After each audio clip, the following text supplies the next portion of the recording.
Vamos a empezar con esta serie de las puertas dimensionales en ya su 17ª parte, casi nada, y os advierto que la cosa se va a alargar más, hay más material y últimamente la segunda parte podemos dedicarle un poco de tiempo, entonces la cosa se va a alargar. Sabéis que estuvimos hablando sobre la vida después de la vida o la vida después de la muerte, con esas experiencias que muchas personas narran que les suceden viendo una luz al final del túnel, donde sus seres queridos muertos aparecen allí y alguien en una luz especial también les dice si es su momento, no es su momento, etcétera, etcétera. Vamos a ver aún un poco más sobre esto, sobre la vida después de la muerte, en un artículo del cual nos deberemos fijar en un pequeño detalle, pero vamos a verlo entero.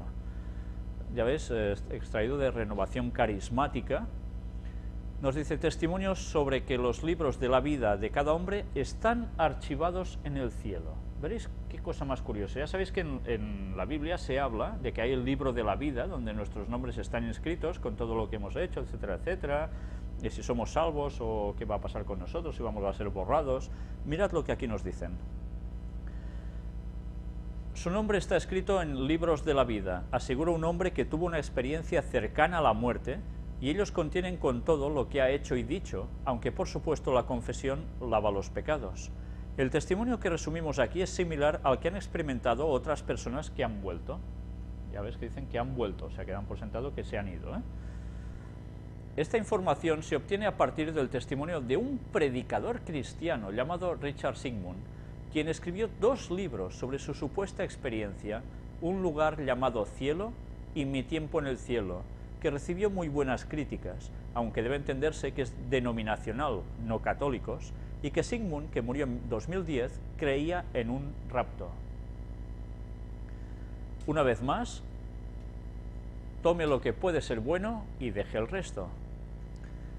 Es curioso, si creía en el rapto secreto, ya sabéis que es eso, que la gente va a ser tomada en un arrebatamiento para no pasar por la gran tribulación, dicen, y le pasó esto. Bueno, vamos a ver más cosas. Lo estamos publicando porque sus descripciones son asombrosamente detalladas. Sigmund, natural de Iowa, fue dado por muerto durante 8 horas después de un brutal accidente de coche el 17 de octubre de 1974. Alegó que durante ese periodo de inconsciencia se encontró con la revisión de la vida por medio de los ángeles. Es un escenario muy similar a otros que durante tales experiencias vieron sus vidas como si fuera una película o un holograma, reviviendo cada momento. Esto es lo que algunos podrían llamar juicio. Ya ves, o sea, ahora el juicio sería esto, cuando la Biblia nos dice que esto no funciona así. Pero bien, sigamos. Me fue dado el entendimiento de que cuando nos arrepentimos, todo lo que se hizo mal o de naturaleza pecaminosa es borrado de los libros de la eternidad, aseverado. ¿Esto es así? Sí, si tú pides perdón a Dios de todo corazón, Dios borra tus pecados. Eso es cierto, ¿no? Vale. Eso es correcto, libros en plural. Hay una serie de libros acerca de cada persona, los más importantes de todos, hechos, pensamientos. ¿Somos los mismos en el interior que lo que proyectamos hacia el exterior? La muerte del yo es importante para Dios, fue informado Sigmund, una lección crucial en esta época de materialismo, orgullo y de la generación del mí. Él da el gran premio a alguien que es absolutamente veraz, honesto totalmente, reza antes de hacer cualquier decisión y se asegura de que todas sus decisiones son lo que Dios quiere que él haga, aprendió Sigmund. Los libros de la vida se encontraban en un enorme edificio, con estanterías interminables, arcos amplios y libros de 5 metros de altura. Los nombres de los creyentes se inscriben en oro. Esto es lo que él dice que vio cuando estuvo en esa etapa. Un ángel sacaba un libro con la mano izquierda y abre las gruesas páginas, dijo Sigmund, que más tarde llegó a ser conocido como un ministro ungido que clamaba hacer curaciones milagrosas. Ah, ya empezamos a ver un detalle que es básico. Si hasta ahora mezclaba cosas que son con lo que pueden ser, ahora ya vemos por dónde se decae o se decanta todo. En cada página hay algo así como una pantalla de vídeo, excepto que las imágenes son tridimensionales. Las imágenes contienen la historia de la vida, y los libros fueron escritos, la imagen creada, antes de nuestro tiempo. Dios puede ir hacia adelante o hacia atrás en el tiempo. Él creó el tiempo, Él lo inventó. Dios establece nuestro mañana a causa de nuestras oraciones y a la búsqueda de Dios hoy. Invariablemente, cuando estamos orando por el mañana o lo que va a pasar debajo de la línea, es porque Dios tiene una bendición para nosotros y el demonio quiere estropearlo o hacernos tropezar. Cuando nos ponemos en oración, Dios permite entrar en nuestro mañana y tenderle una trampa al diablo para asegurarnos de que nuestras bendiciones están ahí justo a tiempo. Esto es algo que me fue dicho por el Señor cuando yo estaba en el cielo. ¿Sí? Madre mía. O sea que dependiendo de lo que tú vayas a hacer, Dios tiene que cambiar las cosas. Bueno, esto es un disparate, pero de los grandes, ¿eh? Como si Dios no supiera ya lo que ibas a hacer tú. Me dijeron que todos nuestros mañanas son ayeres de Dios. Pues bien, ya veis, extraído de Spirit Daily, signos de estos tiempos. Qué fácil es mezclar cosas que son verdad con cosas que son mentira. Pero yo no digo que este señor no viera esto en verdad, en su cabeza. Ya hemos visto cómo este tipo de experiencias tan fuera de lo común, que han sido a su vez también vividas por muchas personas, en verdad no es más que otra patraña satánica que origina en nuestras propias mentes a través de nuestros sentidos, para hacernos ver cosas que realmente contradicen la palabra de Dios. Entonces debemos decir, o la Biblia miente con todo, en definitiva, y esto es cierto, o es al revés, no pueden ser las dos cosas. Por tanto, evidentemente, yo me creo lo que dice Dios en su palabra, y no las experiencias que forma Satanás en los cerebros de las personas. En fin, ya hablamos bastante sobre esto la conferencia anterior. Ahora vamos a hablar de un apartado también sobre puertas dimensionales a través de las imágenes. Estuvimos hablando sobre las imágenes, ¿no? Los ídolos, esas que lloraban sangre, etcétera, etcétera, cómo Satanás se manifiesta también, o los demonios, a través de las imágenes. Por eso no debemos tener imágenes, va mucho más allá de lo que hasta ahora nos podíamos llegar a pensar. Pues bien, vamos a hablar un poco sobre este tema, y hablemos sobre Harry Potter, el famoso Harry Potter. Mirad que aparece en Yahoo Respuestas. Una pregunta, ¿cuadros Harry Potter? Hola, mi pregunta es, en las películas de Harry Potter, los cuadros que hablan son un puente entre el mundo de los vivos y los muertos. Así pueden estar ahí y responder los que murieron, o que son un horrocrux, jaja, o son solo una copia de la personalidad de alguien, pero no la verdadera persona. La mejor respuesta está considerada esta, jajaja, no son horrocruxes, pero como tú dices, son puentes entre la vida y la muerte. Se han sido encantados con tal propósito.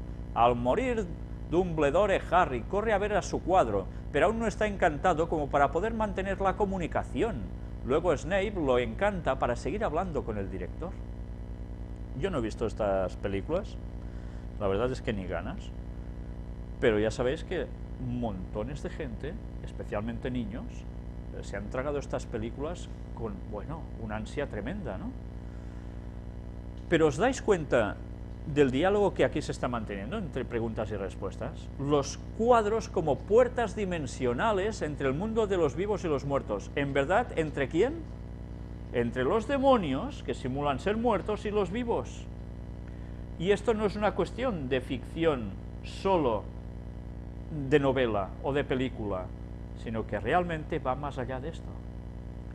Sencillamente aquí se cogen en lo que la autora de estas novelas recoge, son las creencias y los haceres de personas puestas en el mundo del ocultismo. Esto funciona así, y en las películas y en las novelas lo reflejan como si fuera ficción, pero esto está basado en lo que muchas personas practican. Aquí tenéis una fotografía de Harry Potter, donde evidentemente hay algo que sobresale del cuadro, ¿no? Es un cuadro vivo, no es una cosa y ya está. Aquí tenéis una instantánea también de distintos cuadros, claro, todos tienen vida en el fondo, son muertos, pero están vivos. La puerta entre el más allá y el mundo de los vivos pasa a través de una imagen suya, a través de poderse manifestar. Es tremendo, ¿eh? Pero eso no solo sucede en Harry Potter. En la película Los Cazafantasmas 2, la segunda parte, también resulta de que aparecía, yo no lo sabía porque no había visto la película, pero buscando datos alguien me dijo sobre esta película y empecé a buscar los datos y efectivamente también más de lo mismo, un cuadro con vida, un fantasma.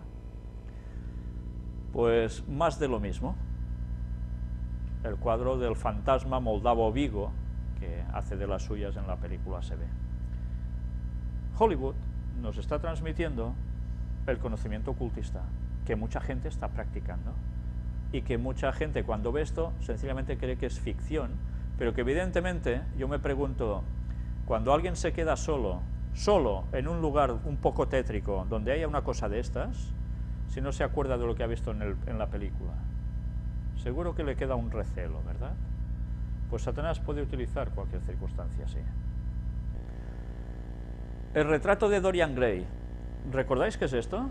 Una novela muy antigua, de los años 1800 y pico, pero que además se hizo una película en blanco y negro, que yo recuerdo de pequeño haberla visto, y que, imaginaos, precisamente era cuando nosotros, en mi casa, empezábamos a contactar con la Iglesia Adventista del Séptimo Día. Y recuerdo precisamente que se estaba haciendo esta película, y estábamos solos en el comedor, que era un comedor muy pequeñito, en nuestro piso pequeñito. Estaba yo con mi madre y mi hermana. Los demás no recuerdo si estaban durmiendo o qué hacían, pero o estábamos solos, no lo sé. Pero curiosamente estaban pasando esta película que va sobre un cuadro. Y en mi casa teníamos un cuadro que recuerdo que mi padre de un calendario hizo todo un cuadro, lo enmarcó porque era una mujer, bueno, normalita, con su cántaro o no sé qué, muy bien pintada, eso sí, pero que a mí personalmente, os digo la verdad, como niño pequeñajo y con miedo, me daba mal rollo, siempre me dio mal rollo. Y cuando se estaba pasando esta película y salen las escenas del cuadro, en ese preciso instante, el cuadro que teníamos allí se desploma, pegando un ruido enorme, y cogimos tanto miedo que cerramos la tele y venga a dormir, es que esto, ¿veis? Esto, uy, uy, uy. Y recuerdo que quedamos marcados por eso y a veces aún en casa lo comentamos. ¿Que es una casualidad? Pues ya sabes que yo personalmente no creo mucho en las casualidades, pero yo ciertamente a partir de allí entendí que con esas cosas no se juega, porque el diablo está en su pleno campo. Pues bien, esta película ya sabéis que es alguien que pinta un cuadro, que el cuadro, él hace un pacto más o menos con el diablo de no envejecer, el cuadro envejece, él no, él va haciendo pecados cada vez más, etcétera, el cuadro cada vez que él peca se vuelve peor, y bueno, toda una historia, una trama verdaderamente diabólica de vender su alma al diablo, ¿no? Luego además, con todo esto, bueno, aquí se explican muchas cosas. Mirad que nos pone aquí, se trata de una novela de estética decadente, animada por el personal modo y talante del escritor, donde alcanza el punto culminante de sus teorías vitalistas y neopaganas, evidentemente, esto es un paganismo. Y sigue diciendo el hedonismo como eje de la vida y el culto apasionado a la belleza y a la juventud como móviles del individuo. Para ello el autor se inspiraría con este señor, Rebours, Huysman, publicado en 1884, también pudo, en Biblia del decadentismo, también pudo inspirarse en Mademoiselle de Maupin, antes lo de A. Rebours era el título de la obra, pero ya veis, parece ser que se inspiraba en escritores antiguos, quizá la primera novela estético decadente y naturalmente en las teorías sobre el arte y la vida de los simbolistas franceses. Simbolistas, ¿eh? Bien, siempre... y hablaremos también sobre los símbolos al respecto, ¿eh? el argumento, que bueno, va de un príncipe encantador, etcétera, etcétera, también por aquí, y va explicando distintas cosas que me voy a saltar por falta de tiempo, pero que desde luego la verdad es que todo pinta a mal rollo. Aquí tenemos marcado esto. El libro también fue ampliado enormemente. Los 13 capítulos originales, es curioso que fueron 13, se convirtieron en 20 y el capítulo final fue dividido en 2 nuevos capítulos, por tanto 22. 13, 22, los números. Cuando nos habla del escritor nos dice en torno al cumpleaños 38 de Dorian, el 9 de noviembre, por tanto extendiendo el periodo durante el que transcurre la historia. La anterior fecha es también significativa, pues coincide con el año en la vida de Wilde, Oscar Wilde, que fue el escritor, durante el cual se inició en prácticas homosexuales. ¿Ya veis una vez más cómo se mezclan lo de siempre?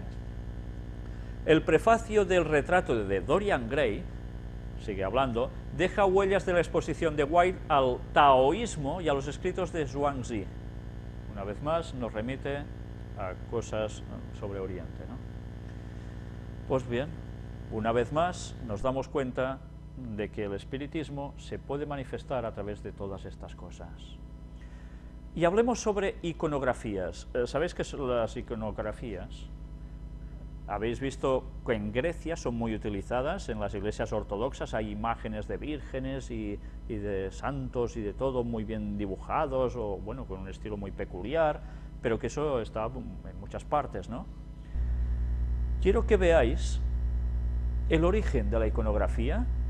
Está extraído de una revista virtual de la Fundación Universitaria Española, son cuadernos de arte e iconografía, y nos habla del nacimiento de la iconografía cristiana. O sea, no la otra, la pagana, sino la cristiana. ¿Los cristianos desde siempre utilizaron iconografía? ¿Desde Jesús y sus apóstoles utilizaron la iconografía? Vamos a ver todo esto. Los historiadores parecen estar hoy de acuerdo en que el arte cristiano retrasa su aparición hasta la primera mitad del siglo III. O sea, no hay arte cristiano hasta la primera mitad del siglo III. ¿Cómo puede ser esto? ¿Qué sucedió en esos tiempos? Ya iremos viendo. Sin que se conozcan exactamente las circunstancias o factores que incidieron en esta demora. Claro, ellos dicen, ¿cómo puede ser, no? Que de un principio, siendo cristianos, no hagan esto? ¿Por qué tardan tanto? Ellos no lo entienden, nosotros sí que entendemos por qué. Porque en un principio el cristianismo era puro y no adoraba imágenes, ni las hacían para nada, pero después algo pasó, algo entró en el cristianismo y algo se formó, una gran entidad religiosa, que sí aceptó todo el paganismo a través de las imágenes. Aún así no deja de ser extraño que transcurra tanto tiempo entre la propagación del cristianismo y las primeras expresiones plásticas que reflejen al menos los principios básicos de la nueva doctrina. ¿Les sorprende esto? Es cierto que las nacientes comunidades cristianas, muchas veces pequeñas y diseminadas, y casi siempre semiclandestinas y de condición humilde, constituían el medio social menos propicio para potenciar unas actividades artísticas. Pero el cristianismo también llega a familias patricias, adineradas y relacionadas normalmente, por tradición cultural, con los ambientes artísticos, y aquí en este medio propicio y capaz, tampoco se encuentran manifestaciones artísticas cristianas anteriores a esta cronología. O sea, ni la gente de dinero que se hacía cristiana utilizaba iconografías. ¿Qué pasó entonces?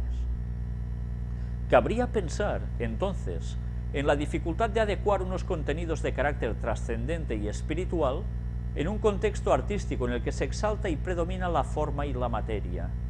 Sin embargo, es el mismo problema que van a encontrar y solventar en el siglo III, cuando ya ante una voluntad definida de buscar unos cauces plásticos, comienzan a insertar sus contenidos en expresiones artísticas anteriores, es decir, paganas, aunque relacionadas simbólicamente con un orden moral. ¿Qué quiere decir esto? Que utilizaron esos cristianos iconografías paganas que ya demostraban una cierta moral para aplicarla luego en una transformación a algo cristiano. del paganismo fue colando hacia el cristianismo.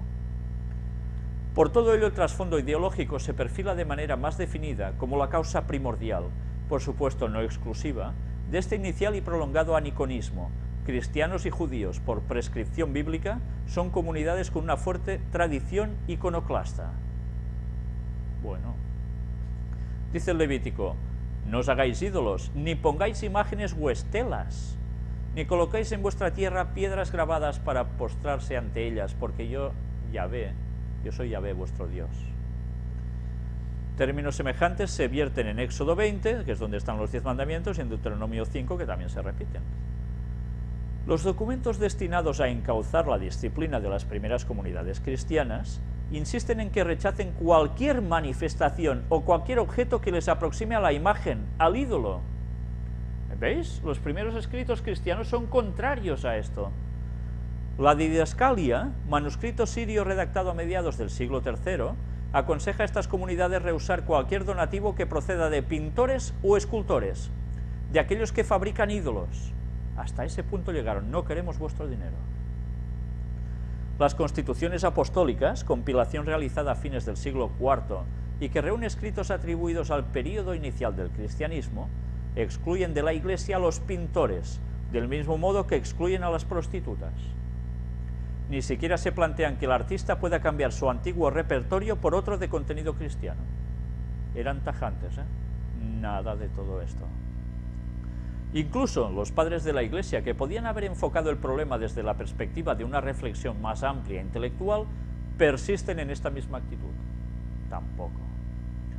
Clemente de Alejandría, del 150 al 216 de nuestra era, espíritu plenamente abierto a la cultura grecorromana, subraya el carácter obsceno y sensual de las artes plásticas, y cuando se dirige a los artistas destaca su incapacidad para aproximarse al mundo del espíritu. ¿Creéis acaso realmente que Dios necesita para existir de la materia y de vuestro arte? Dios no necesita nada ni a nadie, ni puede ser expresado por mano humana alguna. Vuestro arte es incapaz de reproducir exactamente la luz del sol, y pese a eso, osáis representar el espíritu invisible de Dios. Estromata 5 y 6. Era tajante. Tertuliano, del 155 al 220, en su tratado de ídolo, llega a afirmar que los demonios introdujeron las artes músicas y las artes plásticas. En los tiempos más remotos, cuenta Tertuliano, no había estatuas. Es el diablo el que incitó a los hombres a crear estatuas. Los artistas, influidos por sus diabólicos maestros, subordinan el arte a sus propios fines, la rebeldía contra el verdadero bien y contra la verdadera belleza que se llama Dios. Vaya denuncias iban dando, ¿eh? Por otra parte, después de conocer estas posturas prácticamente unánimes, resulta en cierto modo insólita la aparición casi repentina y sincrónica por todo el imperio de un arte cristiano. Arte en el que ya se percibe una dirección eclesiástica que unifica criterios y comienza a perfilar los cauces catequéticos por los que concurrirá de aquí en adelante la iconografía cristiana. Y hay alguien que está marcando pautas, ¿eh? ¿Quién fue? ¿Lo recordáis? Ese poder que iba a ser el papado. No hay duda de que existe una actitud popular bastante generalizada que desea ver en imágenes las figuras de Cristo, de los santos o incluso las escenas más significativas de sus libros sagrados. En realidad forma parte de sus raíces culturales cuando se trata especialmente de un antiguo pagano que ha adorado y ha conocido a sus dioses a través de la manifestación artística. Casi nada. No puede, sin embargo, ser este el único motivo que promueva la aparición del arte cristiano.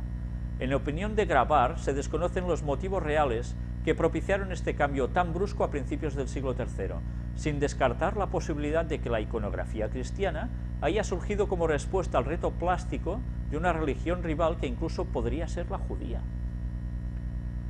Pero parece más proclive a pensar que judíos y cristianos abandonaron paralelamente su tradicional hostilidad a la imagen, movidos por un resorte común, oscuro e ignoto. Algo había aquí, ¿eh? Las incógnitas pues se acumulan y quedan hoy sin respuesta. Bueno, creo que sí que hay respuestas a eso. Los temas de la primera iconografía cristiana. La iconografía cristiana de estos primeros tiempos se centra preferentemente en la imagen simbólica. Ya veis, las imágenes como símbolos, ¿eh?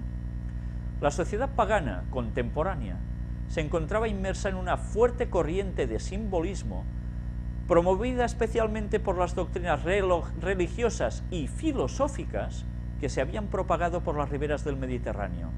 Y al cristianismo le debió ser fácil acomodarse a esta tendencia, más aún cuando los padres de la Iglesia, a pesar de su disconformidad con las artes figurativas, aceptaban el símbolo como vía de la expresión plástica. Clemente de Alejandría, por ejemplo, encuentra en el símbolo un recurso para la comprensión, capaz también de avivar la memoria. Esto mismo es lo que hemos ido mostrando de las escuelas pitagóricas y demás, ¿no? Este cauce facilitaba asimismo los procesos técnicos en esta primera andadura de la figuración humana. Ya se sabía que los símbolos nos transmiten cosas automáticamente a nuestra mente, ¿no? Nosotros vemos una señal en la carretera que es un triángulo con una curva hacia la izquierda y ya sabemos automáticamente, uy, peligro a la izquierda, cuidado. El símbolo te transmite algo, no hace falta palabras, ¿verdad? Pues aprovechando que nuestra mente funciona así, se hizo todo esto. En lugar de crear nuevas imágenes para sus nuevos contenidos, labor difícil y compleja para un artista, se acogen a imágenes ya elaboradas que además, por sus connotaciones morales, son las más propicias para asimilar contenidos cristianos. Atención a lo que estáis oyendo o leyendo. Quiere decir que cosas, objetos, pinturas que eran paganos se iban a identificar con el cristianismo. Habría una transición, no creando personajes, sino adaptando los que existían. Esto tiene una gran implicación que iréis viendo. De hecho, todas las representaciones, muchas de ellas ligadas con la trascendencia, pertenecen al campo del simbolismo pagano, pasando, como es lógico, por una previa, a veces mínima, adecuación. Con unos retoques, ¡pam!, ya pasa a ser algo cristiano, y en verdad es algo pagano. ¿No pensáis en nada? Ya iremos viendo. La iconografía de Cristo. La misma iconografía de Cristo, que debió ser elegida con sumo cuidado por padres y teólogos, se nutre de imágenes simbólicas paganas, especialmente afines a la sociedad romana. La más significativa es la de Cristo Pastor, un modesto personaje vestido con túnica corta, que lleva una oveja sobre sus espaldas. ¿Habéis visto esta representación? Yo sí. Esta figura se remonta a la imagen del crióforo, que desde la más alta antigüedad representa a los portadores de ofrendas en los holocaustos. El cordero es normalmente la víctima elegida. Pero esto no era cristiano. El crióforo aparece ya en el arte hitita y mesopotámico, portando el carnero sobre sus espaldas o sujetando al animal delante del pecho. En la Grecia arcaica, el moscóforo de la Acrópolis recoge el mismo ritual, pero su actitud será la que inspire al buen pastor cristiano, con el carnero en los hombros reuniendo las cuatro patas del animal en sus manos. Jesús dice, yo soy el buen pastor, el pastor da su vida por las ovejas, y las descarriada va y la busca y tal, pero Jesús no hizo ningún cuadro, ¿verdad? Pero automáticamente, bajo ese concepto cristiano, aprovechan algo que ya existía en el paganismo y ¡pam!, lo pasan al cristianismo. Sin embargo, esta es una imagen específicamente cultural.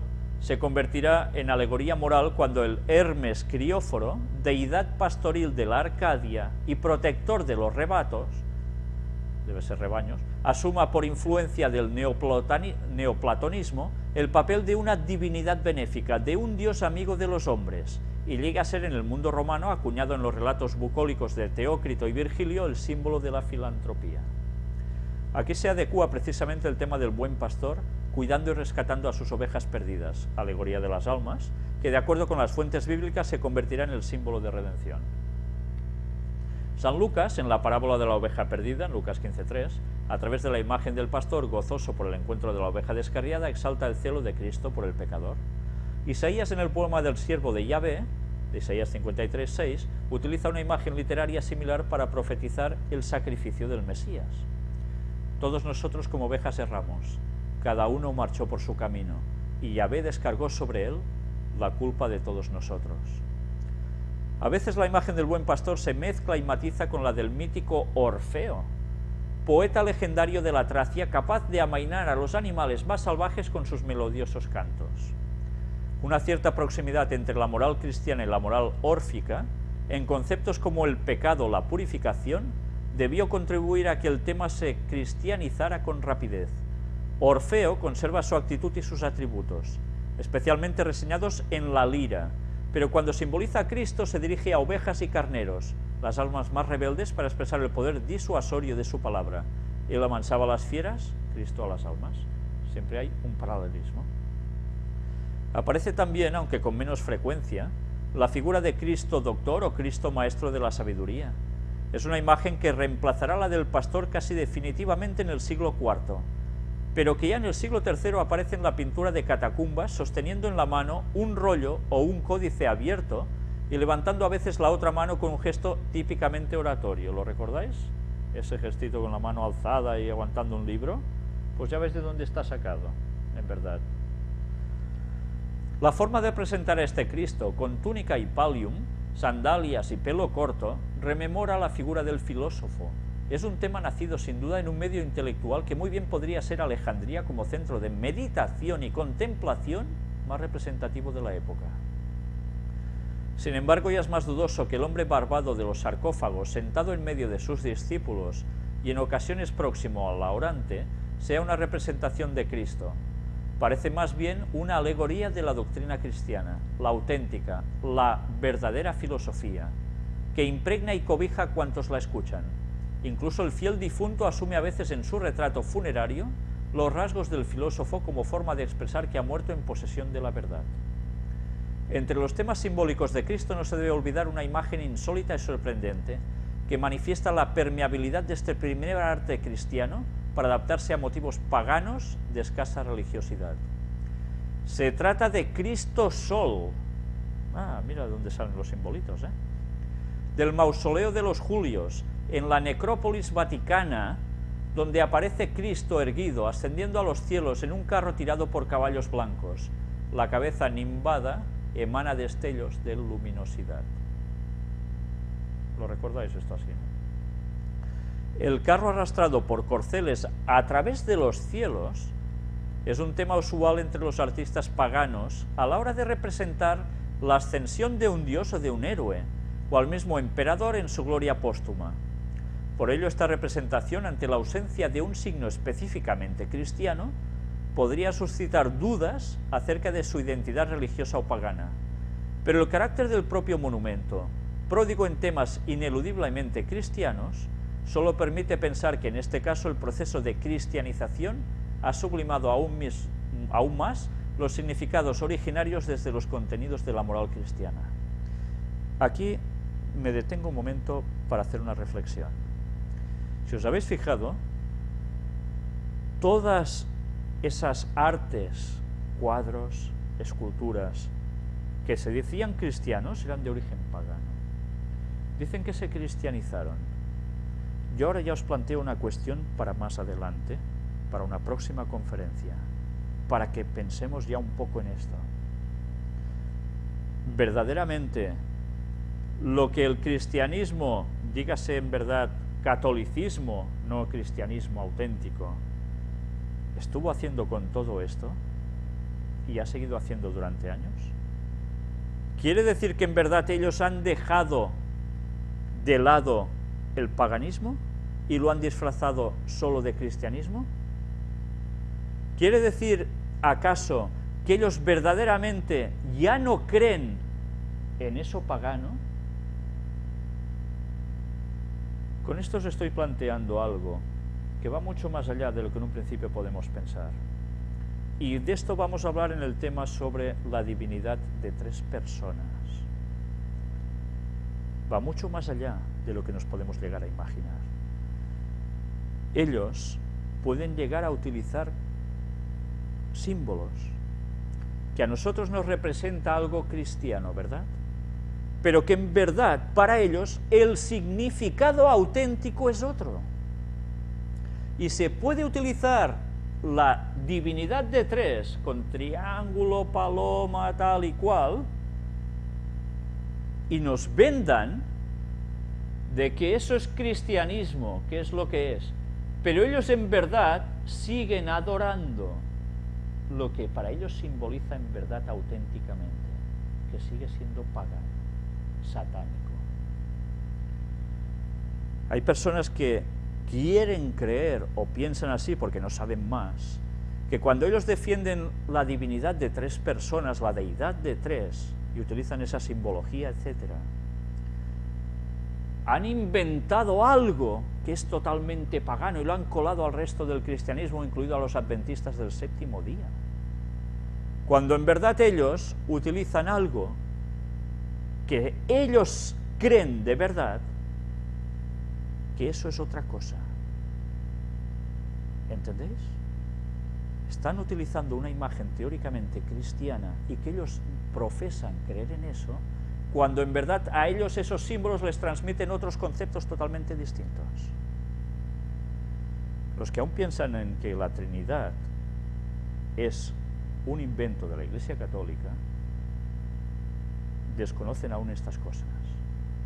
Estamos hablando de personas que están dominando los símbolos como nadie, pero de una perspectiva satánica total. Y nosotros, cortos de miras, no nos damos cuenta que realmente lo que están haciendo es adorar aún sus conceptos paganos disfrazados de cristianismo y colándolo al resto del mundo como si eso fuera cristiano de verdad. Otro argumento más que deberían pensar los antitrinitarios, que evidentemente rechazarán por otras causas, pero realmente lo rechazarán porque desconocen lo que esta gente en verdad cree. Pero bien, una vez más, ya seguiremos hablando de este tema precisamente cuando tratemos lo del Espíritu Santo, para variar. El cristianismo, partiendo de un culto ancestral, identifica sol y luz como se reitera en evangelios y epístolas. La luz es un signo que manifiesta visiblemente algo de Dios, es el reflejo de su gloria. Y así este Cristo Helios es el Cristo luz. En el pensamiento de los padres, sol, luz y Cristo también son ideas especialmente relacionadas, y no es difícil encontrar en sus obras símiles literarios, donde se parangona, por ejemplo, la resurrección de Cristo con la salida del sol. La iconografía de los sacramentos, pues aquí también nos va diciendo algo que os va a hacer pensar, tanto como supongo que me ha hecho pensar a mí. ¿Recordáis que se dice que los primeros cristianos, y hay imágenes que así lo demuestran, que se han encontrado y las primeras iglesias cristianas empedrados en el suelo, en mosaicos, el símbolo del pez? ¿Lo recordáis? Sí. Mosaicos hechos de piedrecitas que, haciendo dibujos, como hacían los griegos, hicieron los romanos en sus suelos, como tenemos por aquí cerca también, en arqueología lo hemos visto. Se dice que en iglesias cristianas antiguas aparecía un pez, y que eso era el símbolo de que era una iglesia cristiana. Incluso se habla de que en catacumbas, cuando se reunían los cristianos, o cuando se hacían en plan contraseña para identificarse unos a otros, se escribían que eran un pez, que simbolizaba que Cristo, ¿qué había hecho con los peces? ¿Lo recordáis? Os haré pescadores de hombres, y había multiplicado además los peces y dando de comer a la gente. Así se identificaban como cristianos, a través de ese símbolo. Esto es lo que se nos ha ido diciendo, ¿verdad? ¿Realmente ha sido así? Vamos a ver algunas cosas que nos harán pensar. El Cristo pescador, en cambio, es ya una alegoría del bautismo que nos introduce en el campo temático alusivo a los sacramentos. La figura del pescador, habitual en las artes figurativas contemporáneas de carácter pagano, simboliza a Cristo pescador de almas a través de las aguas del bautismo. ¿Qué lleva el Papa como anillo? ¿Lo recordáis? Un anillo grande de oro. Hay una película que también se llama Las sandalias del pescador, muy antigua ya. Lleva el anillo del pescador, le llaman. Buscadlo, buscad los datos, ya los encontraréis. Si no, a ver si la semana que viene os lo añado aquí. El simbolismo del agua, como signo de purificación y vida, es muy frecuente en la historia de las religiones, pero surge también en el cristianismo. Tertuliano, en el Tratado de Baptismo, define a los fieles cristianos como pequeños peces nacidos del agua. Efectivamente, de acuerdo con la teología del bautismo, a través de la inmersión en el agua bautismal y de la inmersión que le sigue, el catecúmeno participa simbólicamente en la muerte y la resurrección de Cristo. Es la condición necesaria para que el fiel cristiano resucite con Cristo a una nueva vida, se integre en el cuerpo de la Iglesia y pueda entrar en el reino de Dios. Esto es así, es verdad. La escena de los pescadores faenando en la barca y recogiendo sus redes llenas de peces es la imagen que mejor se adecua a esta doctrina. Los peces simbolizan el nacimiento de un cristiano, la barca y los pescadores a la Iglesia, testimoniando así las palabras de Cristo a Simón Pedro en la pesca milagrosa: desde ahora serás pescador de hombres. Ahora bien, como el tema del bautismo responde a una de las afirmaciones dogmáticas más relevantes que transmite el arte cristiano del siglo III, quizá para incidir aún más en su importancia y contenido, ofrece también una vertiente descriptiva basada en los relatos evangélicos. Cristo, en forma de niño, recibe el bautismo de manos de Juan, mientras la mano de Dios Padre o la paloma planean sobre su cabeza. Esta singular forma de representar a Cristo puede tener su origen en la liturgia bautismal que denominaban pueri o infantes a los catecúmenos, a los que se iban a bautizar. Sin embargo, no todas estas escenas representan el bautismo de Cristo. Aparecen muchas de ellas una imposición de manos sobre la cabeza del neófito que alude simplemente al bautismo de los fieles. Incluso a veces también aparece la paloma, en referencia a la invocación del Espíritu Santo propia de la liturgia bautismal. La Eucaristía es el otro sacramento que aparece en las artes figurativas del siglo III, y tal como su contenido dogmático lo requiere, se reviste de un número mayor de imágenes, asimismo simbólicas y descriptivas, para transmitir al fiel su trascendencia. Se encuentra ante el epicentro del mensaje cristiano. La vid y el cesto de panes, a veces unidos a un pez, son alegorías frecuentes de este sacramento, pero las escenas más significativas son aquellas que por su contenido temático se aproximan al concepto de banquete.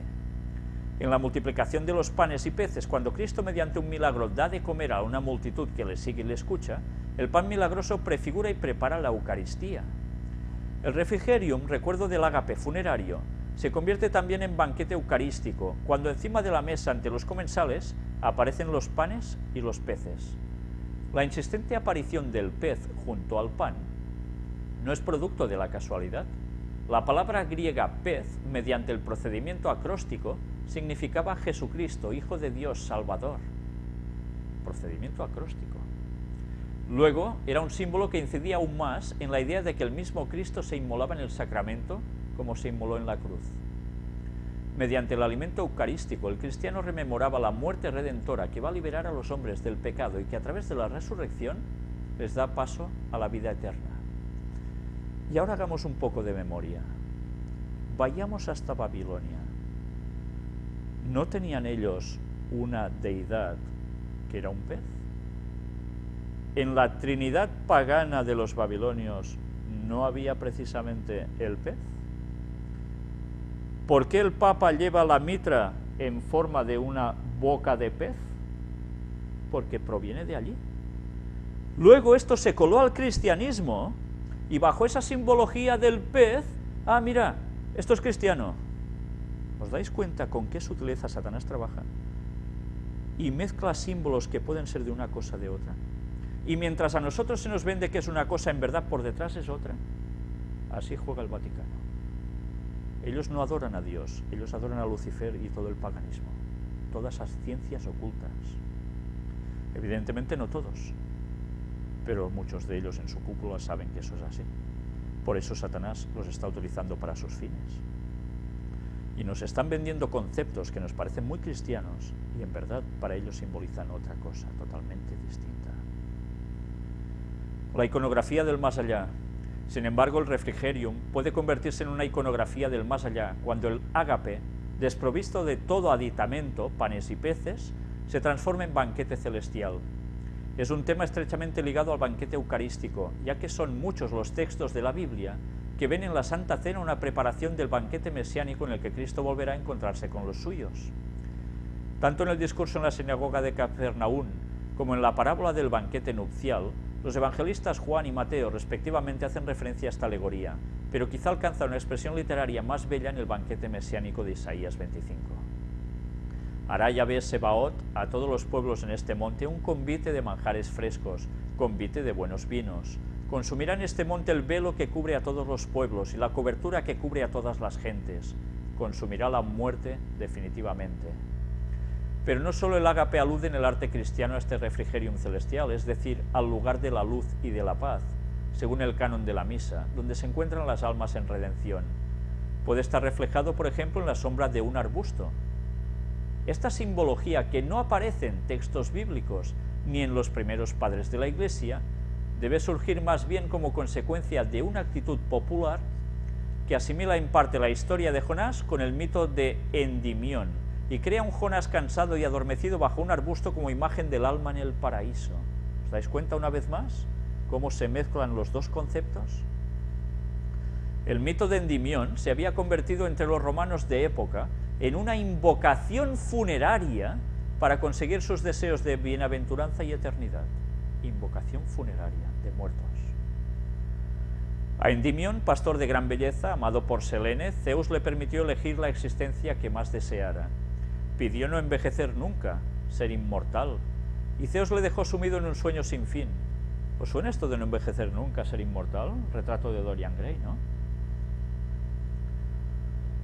Endimión se convierte en el símbolo de la felicidad humana que se desliza hacia la bienaventuranza eterna. Antes hemos estado hablando de esas escenas que se representan a Cristo con los discípulos, todo así en símbolos y tal. Leonardo da Vinci también pintó un cuadro muy famoso de la Cena del Señor, ¿verdad? Quedaos con este concepto, porque antes os he dicho que íbamos a mostrar imágenes sobre Notre Dame y de algo realmente ocultista, de algo realmente pagano desde la gran antigüedad, y vais a ver también una cierta relación con ese cuadro de Leonardo da Vinci, en el cual, una vez más, cuando él pintó, no estaba pintando lo que nosotros vemos, sino que él se estaba refiriendo a otras cosas, y jugaba con la imaginería que nosotros entendemos como símbolos cristianos. De eso hablaremos también en su momento. Pero ya veis, y ya veréis qué fácil nos cuelan las cosas. El mito se aplica concretamente a la última fase del ciclo de Jonás, que cuenta sus incidencias en el mar, desde el momento en que fue arrojado de la barca, devorado por un gran pez y vomitado a tierra por el cetáceo después de tenerle en su vientre 3 días y 3 noches. La imaginación popular, no el relato bíblico, presupone que Jonás, después de su peripecia, descansa en un paraje frondoso y se queda adormecido. Es el Endimión cristianizado que se convierte en la imagen del alma en el paraíso. ¿Cómo se va colando todo? Pero también se ha interpretado la escena de Endimión como el reposo intermedio del alma bienaventurada a la espera de su destino final. Parece en efecto que la religiosidad romana, por influencia de ciertas doctrinas filosófico-religiosas, situaba en la luna el proceso de purificación necesario para que las almas pudieran alcanzar el cielo empíreo. En este lugar de paso precisamente colocaban a Endimión. ¿Y cómo se pinta la Virgen María? ¿Encima de qué? ¿Lo recordáis? De una luna, ¿verdad? Claro, hay un texto bíblico que habla de una virgen, de unas estrellas y demás, y automáticamente el catolicismo cogió esa imagen para decir, es la Virgen María, cuando sabemos que no es así.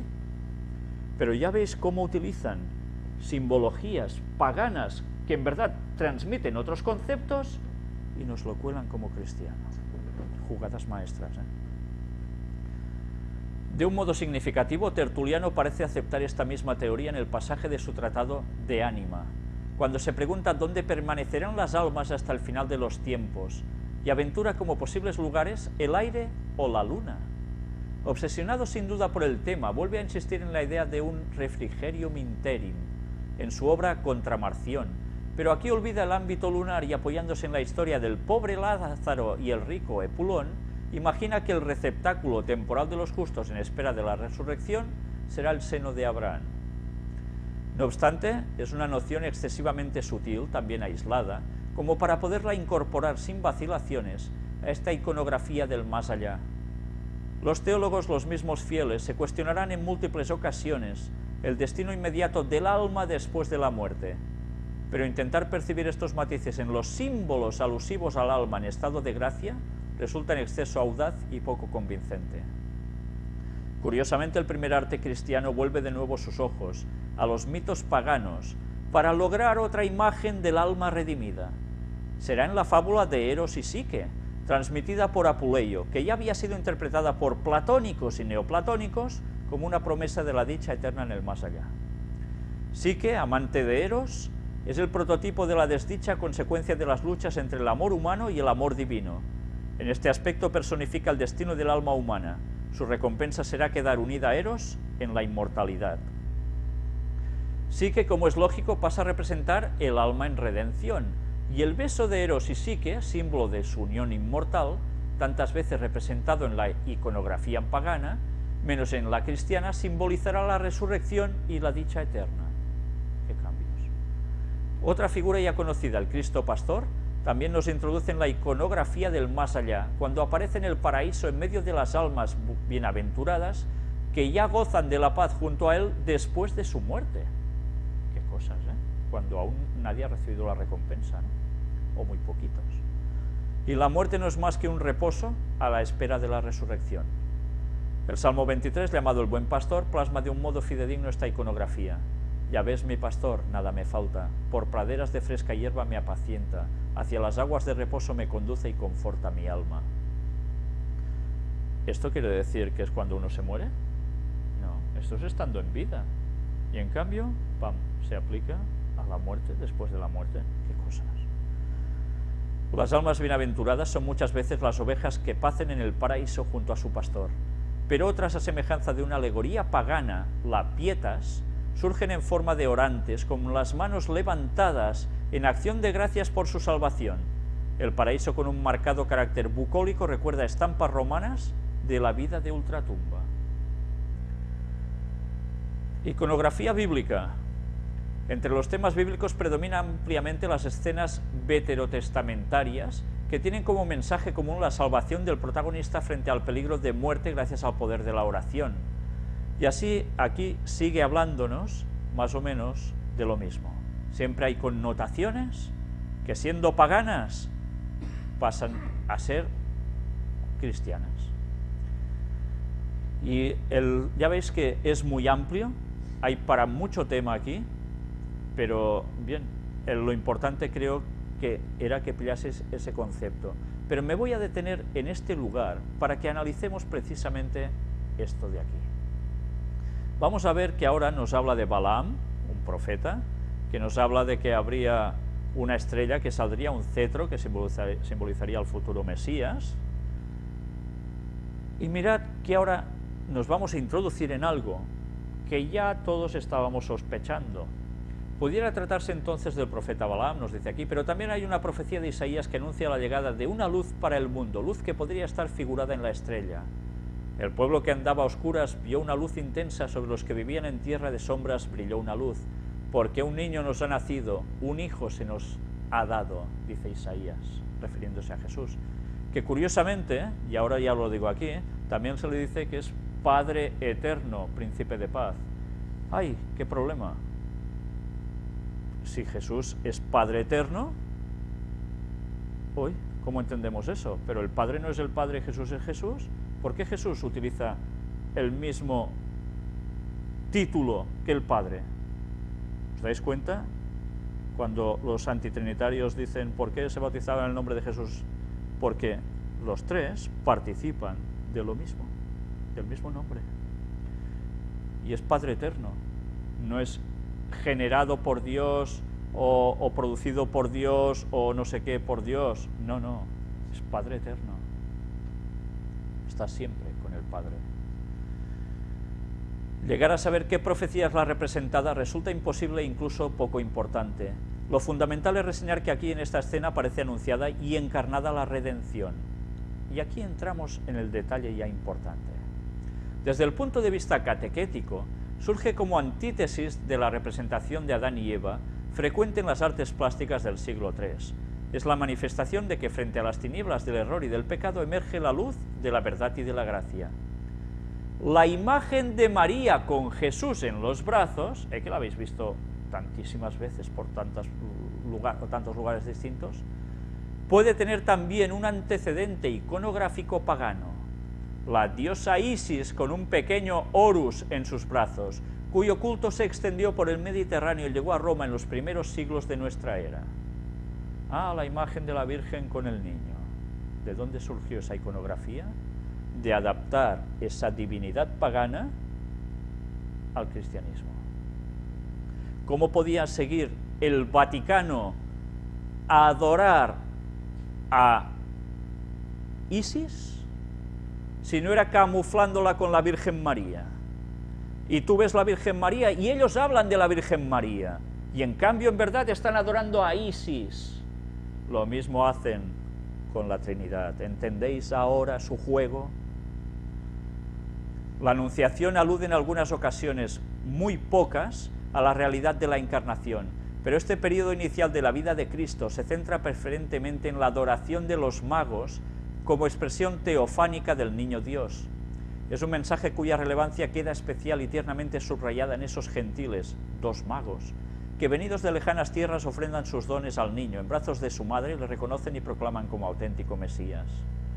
Extraña, sin embargo, la ausencia de escenas descriptivas referentes a la pasión y a la resurrección de Cristo como hechos esenciales del proceso de salvación cristiano.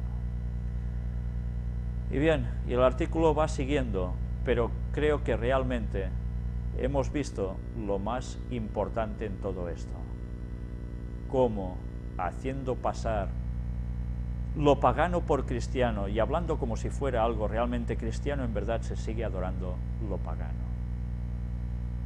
¿Hemos entendido ya algo más hoy? Desde luego que convenía y mucho matizar todo esto. Aún habrá gente que buscará excusas para seguir creyendo en lo que ellos quieren creer, pero solo falta saber no ya solo lo que nos dice la Biblia, no ya solo lo que nos dicen los escritos inspirados por la profeta Ellen White sobre todo lo que venimos hablando, sino que además, gracias a Dios, como dice el texto bíblico, no hay nada oculto que va a permanecer siempre así, que va a ser manifestado. Dios nos lo está manifestando para que nos demos cuenta de los engaños satánicos y salgamos de las doctrinas erróneas, porque debemos ser un pueblo con una misma fe y una misma doctrina. Si no, Dios sí que nos va a pasar cuentas por destrozar un pueblo unido. Esa es la obra de Satanás. Divide y vencerás. Pues bien, hasta aquí creo que el tema ha sido ya bastante largo. Precisamente, mirad con qué empezaremos la próxima vez. Y creo que con esto ya estamos diciéndolo todo. Un poco más de lo mismo. Pues, si Dios quiere, pronto presentaremos el tema sobre el Espíritu Santo, la cuarta parte, donde seguiremos hablando de la divinidad en tres personas y con los escritos inspirados de Ellen White.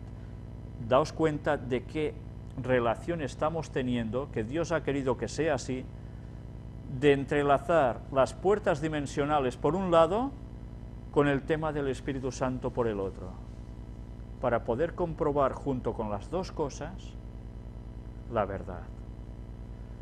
Pues que Dios nos ayude a entenderla, porque falta nos hace conocer a fondo las artimañas de Satanás para no caer en sus engaños. Que Dios nos ayude a ello.